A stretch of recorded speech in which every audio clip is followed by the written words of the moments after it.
Hello everyone, welcome back. In today's video, we're going to do a little bit of a different thing here. We're going to do another NHL mock draft. We're going to be looking at the draft lottery. I'm going to be doing a mock lottery simulation, and I'm going to be doing a quick mock draft for the top 10 teams as of right now, as of the draft lottery that I'm going to be simulating. Definitely stay tuned for that coming up right now.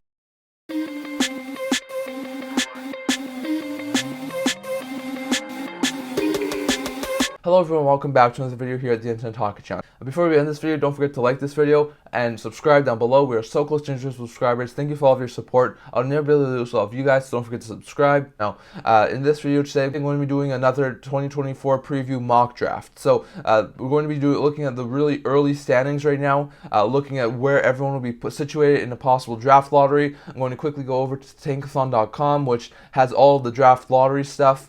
They have the NHL draft. They also have the NBA, NFL, MLB draft. So definitely, if you want to go check it out, you can go check it out yourself. But they also have a draft lottery simulator. So I'm going to simulate a draft lottery, see who winds up getting the first and second overall picks as of right now.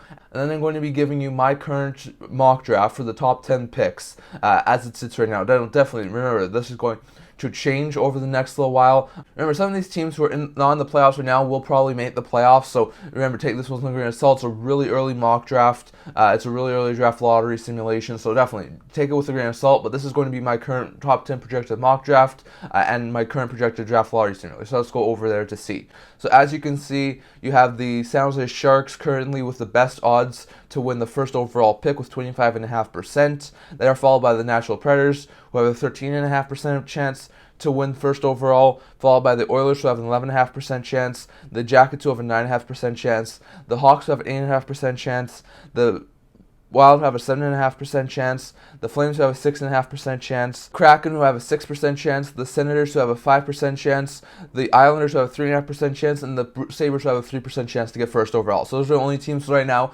currently situated who have a chance to get the first overall pick. And then you also have the Canadians having a 2.5% chance. The Bolts will give their pick to the Chicago Blackhawks, have a 2% chance. The Flyers have a 1% chance, and both the Coyotes and the Devils have a 0.5% chance of moving up in the draft lottery. So those are sort of the draft lottery odds right now, as it sits right now. Definitely. So Sharks, Preds, and Oilers have the best odds to move up in the draft lottery. So we'll simulate right now, and we'll see who gets first overall.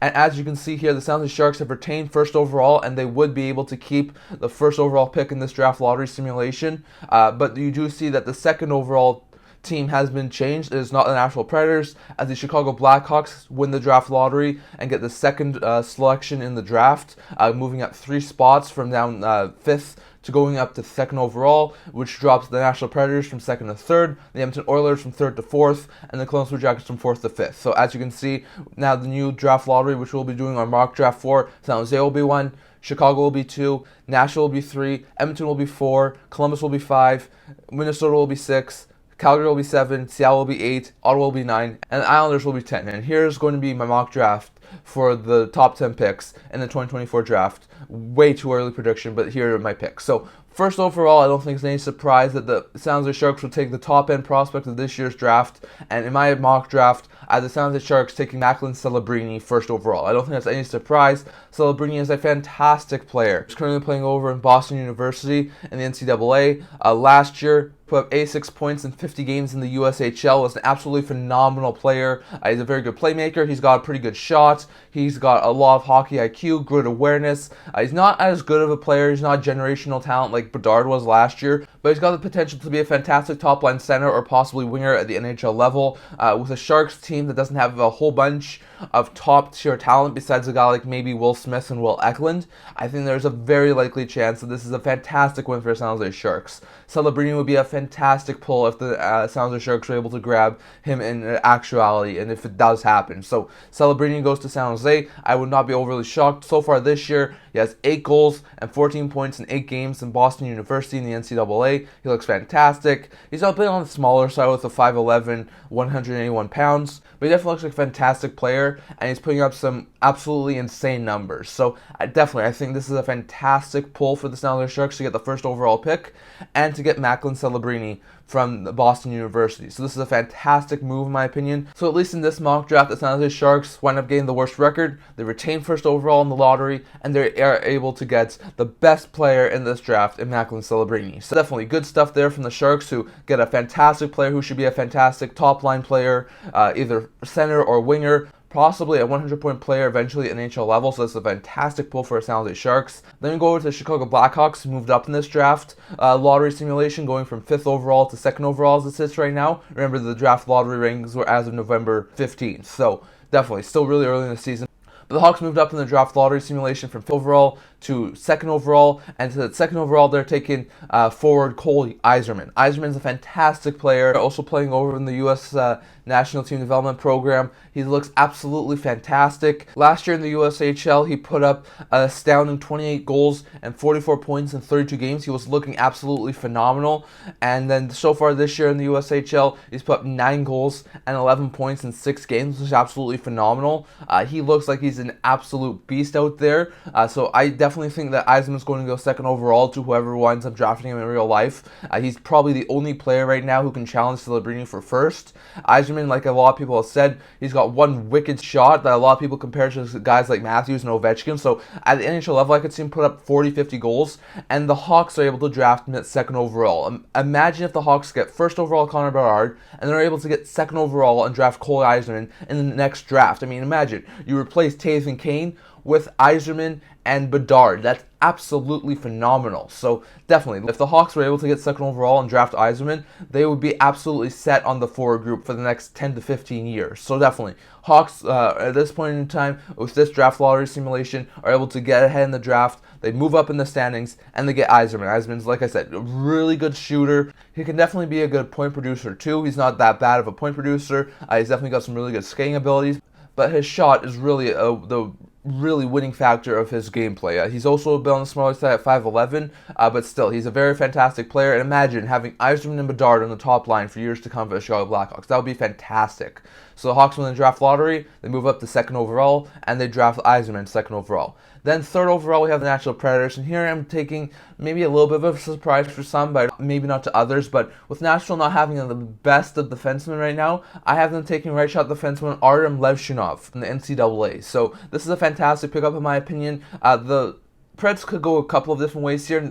I think 1st and 2nd are pretty much solidified with Celebrini and Eiserman. So there's a couple of different prospects I could see them take here. But I think that with the Preds having not the best of defensive prospects, I mean, they have Delgado, they have Prokop, they have Molendyk, who are decent defensive prospects, but are probably not anything flashy and huge and special. Molendyk's probably the closest to that, being a solid top 4 defenseman at NHL level eventually. But they don't have a whole bunch of solid NHL defensemen. And on top of that, the right side of the defense right now, Fabbro hasn't been a great top 4 defenseman, and there's been a lot of trade talk around him.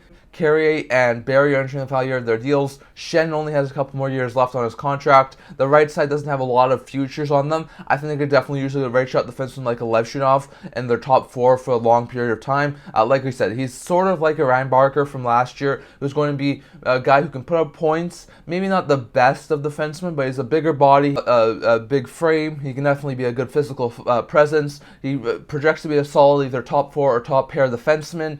He's good mobility. Maybe a little bit too high for Levshunov. Maybe he goes 4th or 5th. But I think with the Preds needing a solid top-end defensive prospect, I think they go for Levshunov, who's a very fantastic player.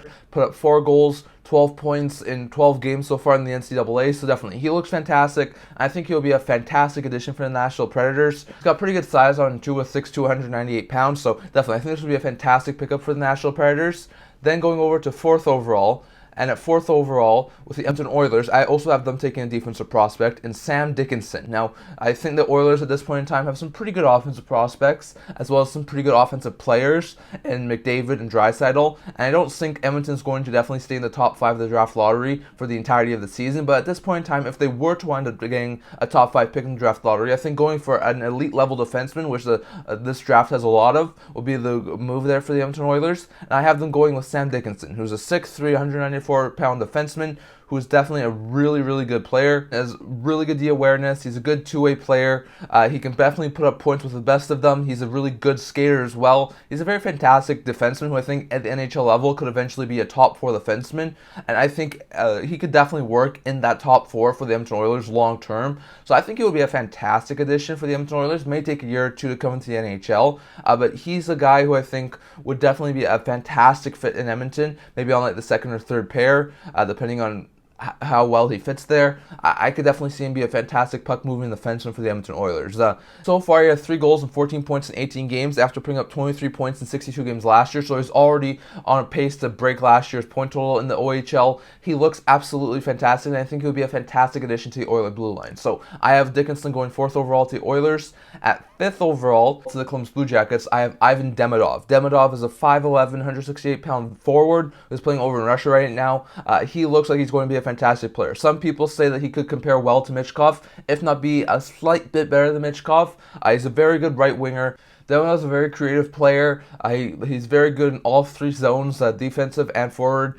He's a very good player. He can put up points with the best of them. He's probably going to take a little bit of time to get to the NHL because he's in Russia, but still, he's a very fantastic player. And he looks really good. He's playing over in Russia right now. So far this year, put up no points in 2 games in the MHL, which is one of the lower leagues in Russia. But last year, he had a fantastic outing, putting up 19 goals and 62 points in 41 games. I think there's a very likely chance that Demidov could even excel past the expectations for Michkov. So definitely, I think he could definitely be a solid 3rd, 4th overall pick. But because of the defensive needs of teams like the Preds and Oilers right now, I have him going 5th overall to the Jackets.